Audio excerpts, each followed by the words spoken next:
جیسا کہ ملک بھر میں بڑھتی ہوئی مہنگائی کی باعث 7 شریف کے اندر اس وقت ہم موجود ہیں یوٹیلٹی اسٹور پر، جہاں پر آپ میرے عقد میں دیکھ رہے ہیں کہ دیگر اشیاء تو موجود ہیں، لیکن یہاں پر بھی گھی اور آئل کی یہاں پر کمی نظر آ رہی ہے۔ اور یہاں پر اسٹور مالکان سے بھی ہم بات چیت کریں گے کہ سر یہاں پر جو ہے گھی اور آئل نظر نہیں آ رہا، اس حوالے سے آپ کیا کہیں گے؟ سر میرے خیال میں سے تقریباً 10 سے 15 دن ہوئے ہیں ہمارے گھی اور آئل کی شارٹیج ہے، نہیں آ رہا ہے پورے ہمیں دادو ریجن جو ہماری پوری ریجن ہے، پوری ریجن میں نہیں ہے۔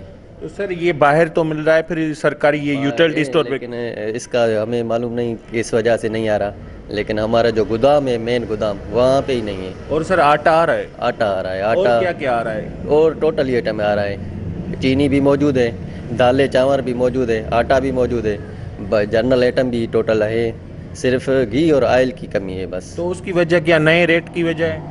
اس کا بھی ہمیں معلوم نہیں، پتہ نہیں خریداری نہیں کی ہے یا نہیں کی ہے، اس کی وجہ ہمیں پتہ نہیں، پر لیکن ہمارا جو مین گودام ہے وہاں پہ بھی نہیں ہے۔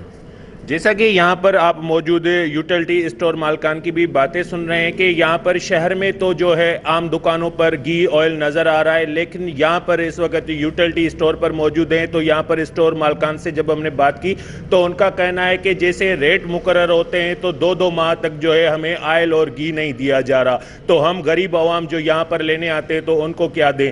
تو ہم گورنمنٹ سندھ سے یہی مطالبہ کرتے ہیں کہ فی الفور یہاں پر نوٹس لے کر غریب عوام کو ریلیف دینے کے لیے جو یہاں پر یہ اسٹور کھولے گئے ان پر سامان دیا جائے۔ کیمرہ مین ٹیم کے ہمراہ ماجد علی قریشی، ویسٹ نیوز 7 شریف۔